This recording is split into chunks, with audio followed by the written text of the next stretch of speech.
ആൻറ്റിയുടെ ഓരം ചേർന്ന് ഫ്ലാറ്റിലേക്ക് നടക്കുമ്പോൾ അവൾ ചുറ്റും നോക്കി. ആ പട്ടികൾ അവിടെ തന്നെ ഉണ്ട്. പക്ഷെ ഒറ്റ എണ്ണം പോലും അടുത്തേക്ക് വരുന്നില്ല. നിന്നെ പരിചയമില്ലാത്തതിൻ്റെയാണ്. നീ സ്ഥിരമായി വന്നാൽ മതി. എല്ലാവരും കമ്പനി ആയിക്കോളും. പട്ടി അത്രയ്ക്ക് പേടിയാണോ? പേടിയുടെ കാര്യത്തിൽ ഈ പ്രേതത്തിനെ വേണേൽ ഞാൻ അഡ്ജസ്റ്റ് ചെയ്യും. പക്ഷെ പട്ടിയും പാമ്പും നോ രക്ഷ, അവൾ ചെറിയ പേടിയോടെ പറഞ്ഞു.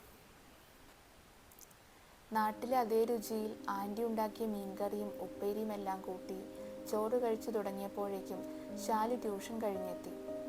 ചേച്ചിക്ക് റൂംമേറ്റിനെ എല്ലാം ഇഷ്ടമായോ? ബാൽക്കണിയിൽ നിന്ന് പുറത്തെ കാഴ്ചകൾ നോക്കിക്കൊണ്ടിരുന്ന അവൾക്കരികെ വന്ന് ശാലു ചോദിച്ചു. ആ പിന്നെ, നല്ല കുട്ടിയാണ് സാക്ഷി. റൂമെല്ലാം വൃത്തിയായിട്ട് കൊണ്ടു നടക്കുന്നുണ്ട്. ഇന്നലെ തന്നെ നല്ല കമ്പനിയായി. പഠിക്കാനും ജോലി ചെയ്യാനും ഒക്കെ എനിക്കും ഇതുപോലെ എവിടെയെങ്കിലും പോകണം. +2 കഴിഞ്ഞാൽ ഞാൻ പിന്നെ ഇവിടെ നിൽക്കില്ല, അവൾ അല്പം സങ്കടത്തോടെ പറഞ്ഞു. അതെന്താ? എല്ലാവരും എങ്ങനെയെങ്കിലും ബാംഗ്ലൂർ എത്തിയാൽ മതി എന്നാ പറയുന്നത്. നിനക്കെന്താ ഇവിടെ ഇഷ്ടമില്ലാത്തത്? അതൊന്നും ചേച്ചിക്ക് പറഞ്ഞാൽ മനസ്സിലാവില്ല. വാ, നമുക്ക് അകത്തേക്ക് പോകാം. ഇവിടെ അധികം നേരം നിൽക്കണ്ട. അച്ഛൻ കണ്ട ചീത്ത പറയും. അവൾ അതിഥിയുടെ കൈ പിടിച്ചു. എന്തിന്? അമ്മയുടെ കറിവേപ്പില ചെടി ചവിട്ടുമെന്ന് പേടിച്ചിട്ടാണോ? അതിഥിക്ക് കാര്യം പിടികിട്ടിയില്ല.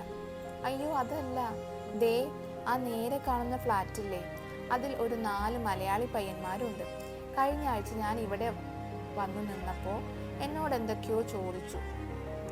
അത് കണ്ടാണ് അച്ഛൻ കയറി വന്നത്. പിന്നെ അവരവിടെ ഉള്ളപ്പോൾ ഇവിടെ നിൽക്കാൻ സമ്മതിക്കില്ല. ഓ അപ്പടിയാ. അവരെന്താ നിന്നോട് ചോദിച്ചേ? അതുപോട്ടെ, പിള്ളേരെങ്ങനെ, കാണാൻ ലുക്കുണ്ടോ? അതിഥി ചെറുതായി ഒന്ന് കണ്ണിറുക്കി ചിരിച്ചുകൊണ്ട് ചോദിച്ചു. ബെസ്റ്റ് ആളോടാ ഞാൻ പറഞ്ഞേ. അവർ വെറുതെ പേര് ചോദിച്ചു, അത്രയേ ഉള്ളൂ. കാണാൻ കൊള്ളാവോ എന്നൊക്കെ ചോദിച്ചു. കൂട്ടത്തിലൊരു ചേട്ടൻ കൊള്ളാം, എനിക്കിഷ്ടായി. അവൾ മുഖം തരാതെ അല്പം നാണത്തോടെ പറഞ്ഞു. എന്താണ് രണ്ടാളും കൂടി ഒരു സ്വകാര്യം? ഈ ബാൽക്കണിയുടെ ഡോറ് തുറന്നു വെച്ചാൽ കൊതുകെല്ലാം രാത്രി അകത്ത് കയറും കേട്ടോ, ആൻറ്റി ടേബിൾ വൃത്തിയാക്കുന്നതിനിടെ വിളിച്ചു പറഞ്ഞു. ഇങ്ങനെ ബാൽക്കണി തുറന്നു വെച്ചാൽ കൊതുകല്ല, വേറെ പലതും അകത്തേക്ക് കയറും കേട്ടോ ആൻറ്റി, അതിഥി മറുപടി പറഞ്ഞു. എൻ്റെ ചേച്ചി ചതിക്കല്ലേ, ഞാൻ എങ്ങനെയെങ്കിലും ഒന്ന് ജീവിച്ചു പോട്ടെ. പിന്നെയും എന്തോ പറയാനൊരുങ്ങി അതിഥിയുടെ വായ ശാലു പൊത്തിപ്പിടിച്ചു. രാത്രി അങ്കിൾ വന്നതിന് ശേഷമാണ് അതിഥി ഹോസ്റ്റലിലേക്ക് പോയത്. 10 മണി കഴിഞ്ഞതിനാൽ സാക്ഷി ചെറുതായി വാതിൽ ചാരിയിട്ട് ഉറങ്ങാൻ കിടന്നിരുന്നു. വന്നപാടെ ഫോണുമായി അവൾ ബെഡിലേക്ക് വീണു.